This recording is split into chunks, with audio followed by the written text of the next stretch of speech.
Te quiero hacer una pregunta. Bueno, en verdad son varias. ¿Alguna vez has visto algún antifurro? ¿Eres un antifurro? ¿O acaso eres un furro y has recibido comentarios por parte de estos? Puede que estas parezcan unas preguntas irrelevantes para la mayoría, y aún más si no tienes ninguna relación con los furros. Pero si te lo pones a pensar detenidamente, te darás cuenta que a comparación del pasado, el hate a los furros ha disminuido bastante, y que la aceptación y tolerancia a estos ha aumentado. ¿O será que simplemente ya no les hemos dado tanta atención a los antifurros como en el pasado, y que ahora simplemente solo pasan desapercibidos? ¿O que simplemente hubo una época en la que está de moda patear furros? Bueno, pues aquí estoy yo para darles una respuesta, así que antes de nada, me presento. Bonjour, ich bin Tenebrae y hoy estaremos analizando qué pasó con los antifurros. Antes de nada, para quien esté re perdido y no sepa de qué estamos hablando, los antifurros se solían dedicar, o aún se dedican, a tirar hate a creadores de contenido furry, a acosar y atacar furros en conversiones, crear contenido anti-furry para que más gente lo vea y se una. Y bueno, en resumen, solo quieren atención. La verdad son bastante chistosos, honestamente. No sé por qué desaparecieron, se dan demasiada gracia. Bueno, el punto es de que tras analizar las cuentas de muchos de los creadores de contenido furry que sigo, me di cuenta que los comentarios de los antifurry ya son una minoría.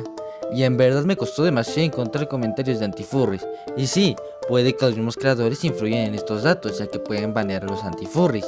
Y por eso es así de difícil encontrar comentarios negativos. Pero tras analizar el canal de YouTube de un furro más grande que sigo y conozco, en este caso el creador estadounidense Beta Etredota, y tras demasiados cálculos en los que invertí bastantes horas de mi vida, encontré un promedio de 379 por videos, obviamente largos, con la estupendísima cantidad de un promedio de 2 a 3 comentarios antifurries por video. Sí, escuchaste bien, de 2 a 3 comentarios. Eso representa alrededor de un 0.5% del promedio de 379 comentarios, lo que es demasiado poco. Igual como dije, solo estamos analizando a los antifurries, no a gente que no le gusta el contenido critique al creador, en este caso Beta, de quien además no sabemos si es que borra o banea a los antifurries, por lo que tal vez los datos no sean tan acertados y puede que sean algo erróneos. Pero más o menos nos podemos dar cuenta de la poca presencia de antifurries que hay en la actualidad. Incluso si salimos de YouTube y nos vamos a Twitter, o bueno X video, y entras por ejemplo a la cuenta de nuestro querido artista Chef, por ejemplo, al final solo termina encontrando un promedio de unos 34-35 comentarios por publicación. Y pues encontrar antifurros fue realmente difícil, solo encontrando a lo mucho unos 3 o 4 comentarios de este tipo en todas las publicaciones que analicé, cosa que es bastante sorprendente en Twitter, digo XXX. Y pues con estos dos creadores, aunque sean de Gringolandia, podemos decir que la presencia es demasiado reducida. Y no te digo que puedes venir a la comunidad hispana y visitar los canales de varios furros y no encontrar comentarios pues negativos de antifurries. Pero si en Gringolandia la cantidad es bastante reducida, pues supongo que en Latinoamérica, en donde los furros no son tan conocidos como allá, la cantidad será bastante menor. Pero no solo nos quedemos en los comentarios, ya que los antifurros también suelen subir contenido a YouTube, ya sea haciendo los típicos versus en los shorts, animaciones que matan y torturan furros de la manera más gore y brutal posible. Y pues bueno, los comentarios de este tipo pues no ayudan. ¡Ay, quiero una bandera así! ¿Dónde compro la bandera? Sí, necesitamos más gente así. Perdón, a decir esa voz me cuesta bastante. O sea, los antifurros tachan a los furros de ser cringe, pero lo que ellos hacen y comentan da 3.1416 por 10 elevado a la 45 niveles más de pena ajena. Literalmente solo tienen un trabajo y los tarados la hacen mal. Y hablando de los argumentos entre comillas de los antifurros, normalmente las podemos resumir a: los furros son cringe, son zoofílicos, tienen fetiches raros y no les dan atención paternal o maternal. Así de simple y sencillo se puede resumir. ¿Y su fuente? No lo sé. No, en verdad sí lo sé. Y es la convención de Rainfurries de 2015. Que sí, fue un desmadre, no lo vamos a negar.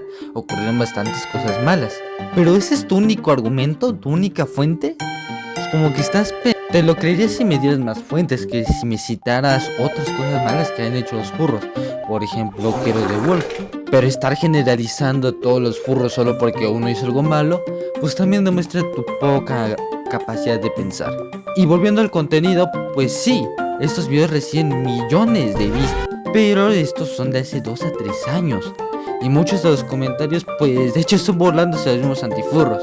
Y pues les comentan que son unos pendejos, que sus argumentos son una caca y les hacen ver lo mal que están. Porque otra cosa que los mismos antifurros dicen es: yo trato a los furros como trato a los animales. o sea, ¿estás dando a entender que golpeas, pateas, denigras y insultas a los animales? Como que algo no cuadra, ¿no? Neuronas, hola, ¿dónde están?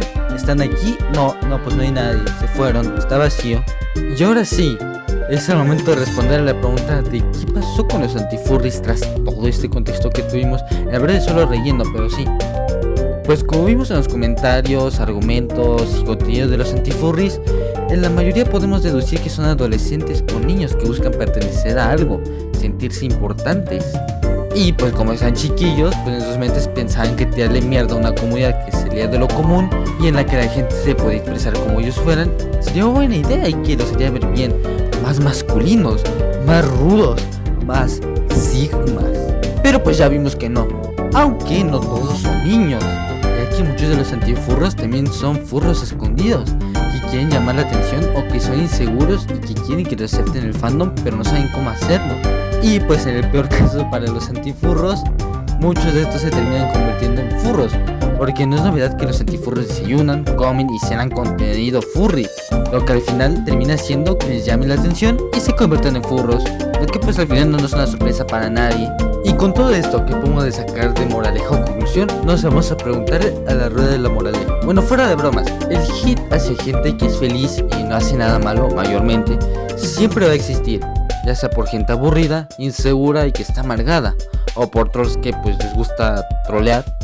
Así que sí, si tú eres un furro o perteneces a cualquier otro fandom que reciba demasiadas críticas, no te preocupes, ignora el hate innecesario, porque este siempre va a existir. Pero también tú no vayas a tirar hate a otros por algo malo que su fandom haya hecho, ya que generalizar no está bien, y toda esta toxicidad y hate que se genera no nos permite que podamos convivir de forma sana en internet. Y a su vez que esto hace que más gente esté insegura de expresarse y atreverse a ser sí mismos. Por lo que no tires hate, no generalices y no hagas entrar en un lugar más tóxico del que ya es. Así que yo fui Tenebrae y nos veremos en un próximo video. Adiós.